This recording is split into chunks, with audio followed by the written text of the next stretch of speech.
What is depression? Saya mau berbicara tentang depresi atau depression. Saudara, depresi dengan stres itu dua hal yang berbeda. Seringkali kita menilai orang yang depresi itu disamakan dengan orang yang stres. Perlu kita ketahui kalau stres itu sifatnya temporary. Misalnya hari-hari ini banyak orang stres, tinggal di rumah, kehilangan pekerjaan, bosan, terjadi problem hubungan karena setiap hari ketemu di rumah, dan yang biasanya masing-masing sibuk sekarang masing-masing tidak punya aktivitas lebih, dan akhirnya problem hubungannya dan seterusnya. Dan banyak orang stres, anak-anak yang biasanya sekolah bertemu dengan teman, lalu mereka hari-hari ini tidak bisa sekolah, mereka stres. Saudara, stresnya bukan depresi. Stres ini adalah dampak dari gaya hidup yang berubah atau pengaruh dari luar yang membuat mereka merasa tidak suka, tidak senang, tidak happy, lalu tertekan. Dan ini sifatnya sementara. Orang yang stres masih bisa mengalami bahagia. Orang yang stres masih bisa berpikir positif. Misalnya orang yang ditinggal mati oleh orang yang sangat dia sayangi, dia akan stres, dia akan sangat sedih, dia akan grief, tetapi masih bisa mengingat kebaikan akan orang yang meninggalkan dia.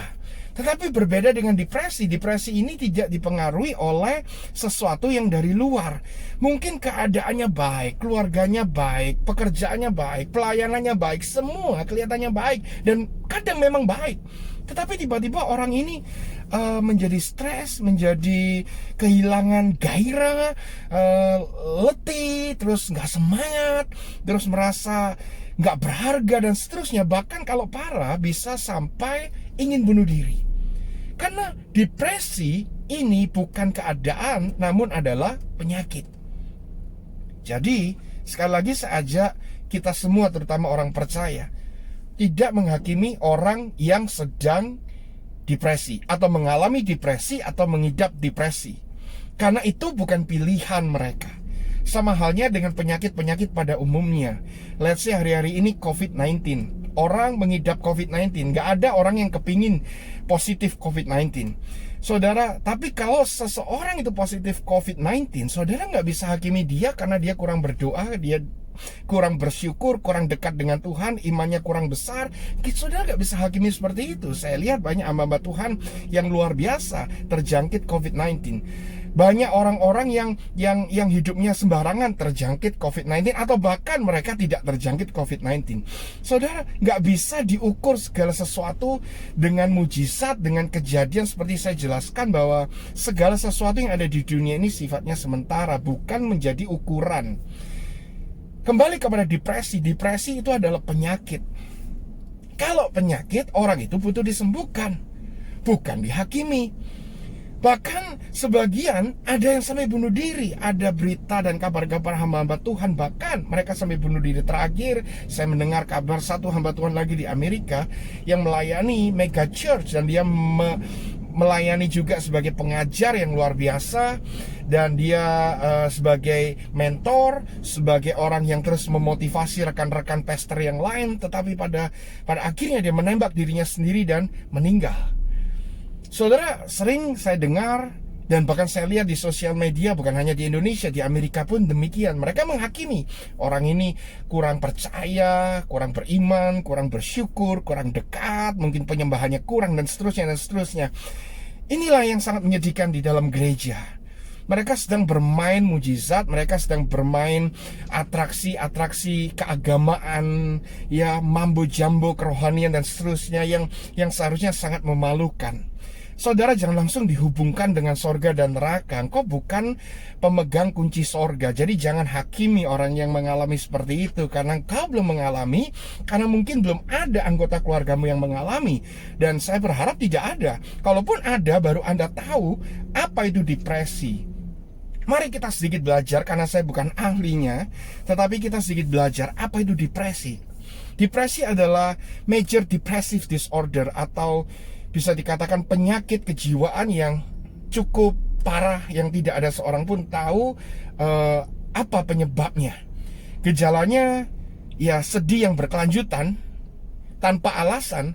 Seperti tadi saya katakan, kalau orang stres itu ada alasannya. Kenapa sih kamu stres? Ya, baru kehilangan kerjaan. Kenapa sih kamu stres? Ya, seseorang yang saya cintai baru meninggal dan seterusnya. Ada alasannya.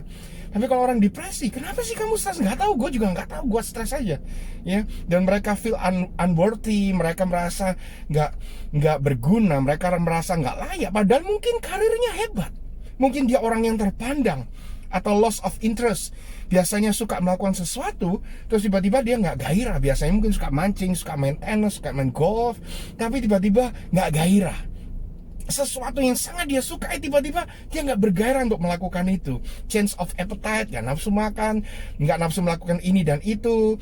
Atau mungkin sebagian tiba-tiba gendut, sebagian tiba-tiba kurus, ya lost weight yang drastis, ya, dan mengalami kesulitan untuk berpikir, mengalami kesulitan berkonsentrasi, dan selalu mikir kepingin mati. Boleh kau katakan itu setan atau apapun, kau doakan, kau tengking dan seterusnya, it's okay. Tapi saya katakan, depression exist. Dan itu bukan hanya karena setan, karena ini penyakit. Memang penyakit datangnya dari setan, tetapi bukan berarti you can control dengan kekuatanmu, karena itu ada di dalam kedaulatan Tuhan. Orang sembuh nggak sembuh, itu kedaulatan Tuhan. Orang hidup atau mati, itu kedaulatan Tuhan. Mari kita sekarang belajar. Apa yang menyebabkan? Tidak ada satu yang jelas penyebabnya apa. Tetapi saya baca dari beberapa literatur yang sangat bisa dipercaya di internet, dikatakan adalah genetic features atau faktor genetik atau change in the brain's neurotransmitter levels atau neurotransmitter yang ada di dalam otak kita ini mengalami perubahan. Juga mungkin pengaruh dari lingkungan di sekitarnya atau psikologi atau social factor juga mempengaruhi. Dan kondisi-kondisi tambahan seperti orang yang mengalami bipolar disorder itu juga salah satu penyakit. Jadi kalau orang punya bipolar disorder itu biasanya lebih cenderung mengalami depresi. Apa yang bisa dilakukan? 3 hal setidaknya. Yang pertama, support, tentunya dari family, dari orang-orang terdekat. Saudara, kita kalau ada orang yang mengalami depresi, baik didoakan. Tetapi saya sarankan segera temui tenaga ahli. Temui ahli jiwa. Dan di sana nanti mereka akan mentrain orang-orang yang ada di rumah bagaimana untuk mensupport anggota keluargamu yang mengalami depresi ini. Dan kita orang-orang yang di luar, orang-orang yang ada di gereja, teman-teman dan extended family, extended friend dan seterusnya, acquaintance dan seterusnya, kita kalau tahu orang itu mengalami depresi, jangan malah dihakimi. Berikan support, berikan penerimaan, berikan penghiburan, pendampingan, motivasi. Itu nggak jamin untuk menyembuhkan, tetapi kalau Anda tolak, Anda hakimi, Anda berikan pressure, itu menjamin keadaan mereka akan semakin buruk. Jadi apa yang bisa dilakukan? Pertama, support. Ini dari keluarga terdekat, dari teman-teman, itu sangat membantu. Yang kedua, psikoterapi, also known as talking therapy, seperti one-on-one dengan psikiater untuk dilakukan psikoterapi supaya bisa mengarahkan, membantu, mentreatment psikologinya lebih baik. Ya, dan itu sekali lagi di Indonesia seringkali adalah hal yang tabu kalau orang datang ke ahli jiwa. Padahal nggak apa-apa, orang datang ke ahli jiwa nggak selalu gila. Dan orang yang nggak ke ahli jiwa nggak selalu waras. Banyak orang gila yang nggak ke ahli jiwa, banyak orang yang lebih waras, mereka datang ke ahli jiwa karena mungkin supaya merasa lebih baik. Dan yang terakhir adalah drug treatment, yaitu melalui obat. Saudara, Mazmur 139 ayat 14 katakan, Aku bersyukur kepadamu oleh karena kejadianku dahsyat dan ajaib.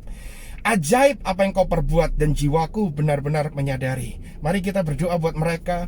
Mari kita sadari bahwa kejadian kita dahsyat. Kejadian semua orang adalah dahsyat. Jangan dihakimi.